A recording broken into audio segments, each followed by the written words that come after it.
Hello and welcome back once again to Steven Sir Makes It Easy, where me, Steven Sir, tries to make your life a little bit more simpler with concepts concerning accountancy and finance. Before I get started with the task for the day, very quickly a few reminders. You can connect with us on our Facebook page, our Instagram ID, as well as the Twitter handle. And the most important one is the Telegram channel given above. If you have not installed Telegram on your mobile phone and you are a subscriber of the channel, it's my request, please get connected to the Telegram channel above, join it, so that this particular Telegram channel is used for official communication to inform you, to update you about the lectures that will be premiered the next day, as well as the most important thing, the PDF of the question and answer, whatever is coached and tutored on this particular platform will be shared at the end of that particular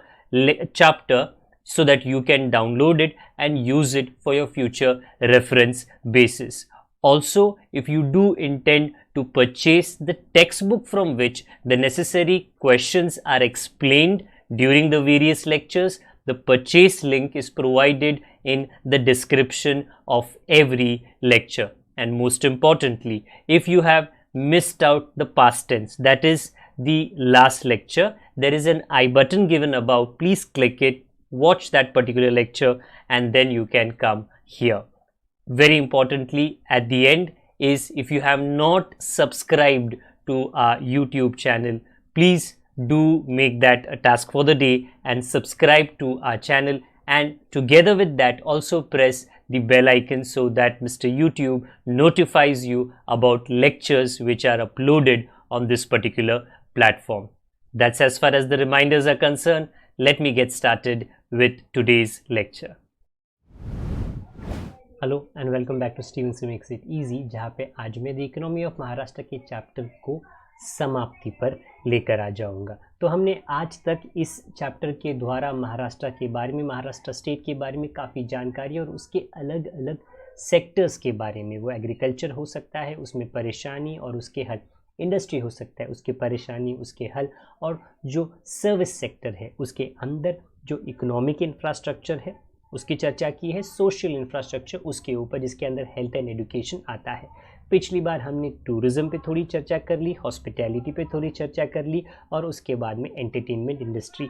आज जो service sector के अंदर आखिरी मुद्दा आता है, या जो लास्ट पार्ट है, वो होता है cooperative movement in Maharashtra. Cooperative movement जो है ये एक बहुत इम्पॉर्टेंट चीज़ है जो हमारे पिछले कुछ सालों में डेवलप हुआ है, क्योंकि अगर सारी चीज़ें हम सरकार के ऊपर रख देगी तो सरकार सारी चीज़ों के बारे में अगर अपने हाथ पांव मार भी ले और कोशिश भी कर ले, सारी चीज़ों में उनकी क्वालिटी सर्विस की इतनी अच्छी नहीं होगी। और अगर हम बिजनेसमैन के हाथों में सारी चीज़ें दे दें तो वो अपने मुनाफे के बारे में सोचते सोचते लोगों को लूट ज़रूर लेंगे।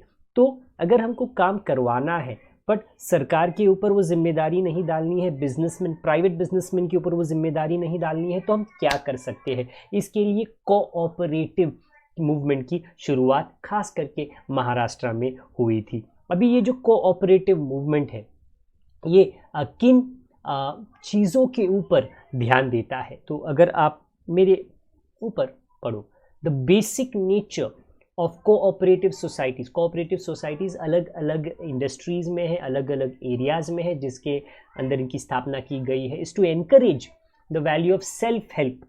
सरकार से आप मदद ना लें, प्राइवेट बिजनेसमैन से आप मदद ना लें, अपनी ही आप एक दूसरे के बीच में मदद करें। डेमोक्रेसी, क्योंकि यहाँ पर इलेक्शन करके ही जो लोग टॉप पे बैठते हैं उनकी अपॉइंटमेंट होती है।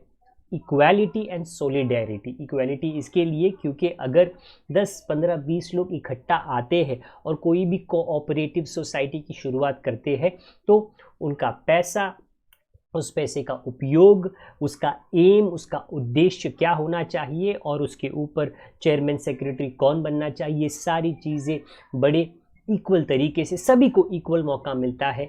यहाँ पर इस कोऑपरेटिव मूवमेंट की जिम्मेदारी को एडमिनिस्ट्रेशन को हैंडल करने के लिए, तो मेरे पीछे भी लिखा गया है, the society is manned and managed by laborers based on strong cooperative values and principles.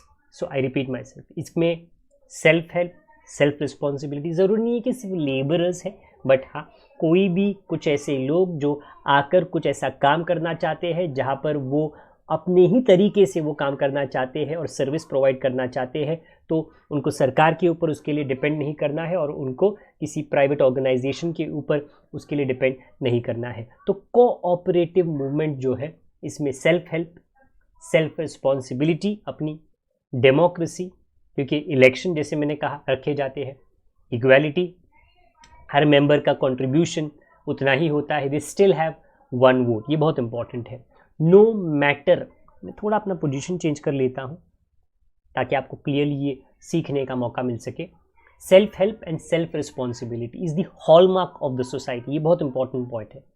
Election is held every 5 years and there is an active participation of the member in the general body and other committee। अगर आप किसी society में रहते हो, किसी housing society में रहते हो, तो आपके यहाँ पर कोई चेयरमैन होगा, कोई सेक्रेटरी होगा, कोई ट्रेजरर होगा, और ये बाहर से नियुक्त नहीं किए जाते हैं। जो मेंबर्स है वोटिंग के सिस्टम के द्वारा उनको इक्वल मौका मिलता है। इक्वालिटी क्यों है? No matter how much money a member invest in the share capital, in the share amount, they still have one vote. कुछ लोग ज़्यादा शेयर में पैसा डालते हैं, कुछ लोग कम शेयर में पैसा डालते हैं, बट जब इलेक्शन का मामला आता है, जिसने ज़्यादा पैसे डाले हैं उसे ज़्यादा वोट नहीं मिलते हैं, जिसने कम पैसे डाले हैं उसे कम वोट नहीं मिलते, सभी को इक्वल मौका मिलता है एक वोट के द्वारा।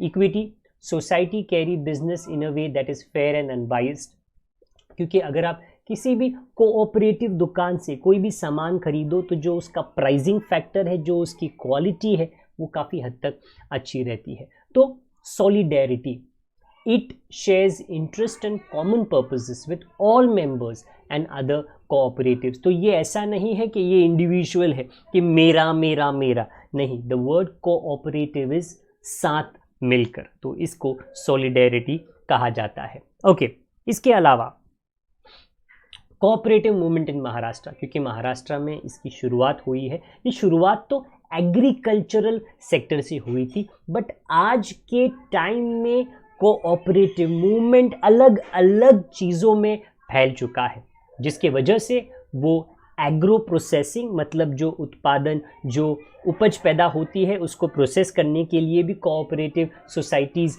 बनाई गई है, स्थापना की गई है।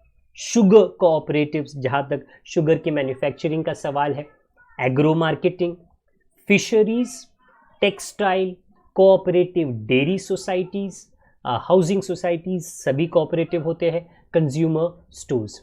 तो इन सारी चीज़ों में कोऑपरेटिव मूवमेंट अपना छाप ज़रूर छोड़ रहा है, जहाँ पर लोग इकट्ठा आते हैं, कोऑपरेटिव सोसाइटी की शुरुआत करते हैं, पैसा निवेश करते हैं और सभी का ख्याल उस कोऑपरेटिव सोसाइटी के द्वारा अच्छी सर्विस और अच्छा प्रोडक्ट प्रोवाइड करके दिया जाता है। 31 मार्च 2017 को देयर वर अबाउट, प्लीज़ गिनती याद रखिए, 1.95 lakh cooperative societies in the state with about 5.25 lakh members.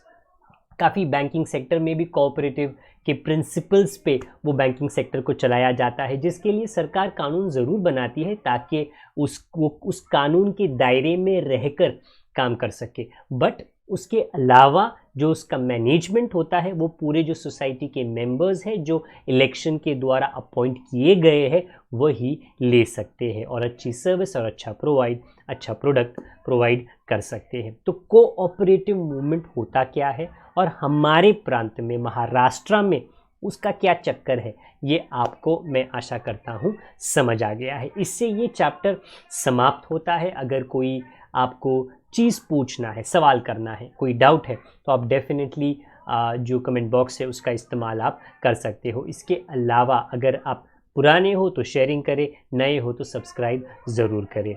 इसके अलावा अपना ख्याल रखें, बड़ों का, छोटों का, परिवार वालों का, सभी का ख्याल रखें। जल्दी मिलूंगा एक और चैप्टर के साथ में, या तो इस सब्जेक्ट का या तो दूसरे सब्जेक्ट का।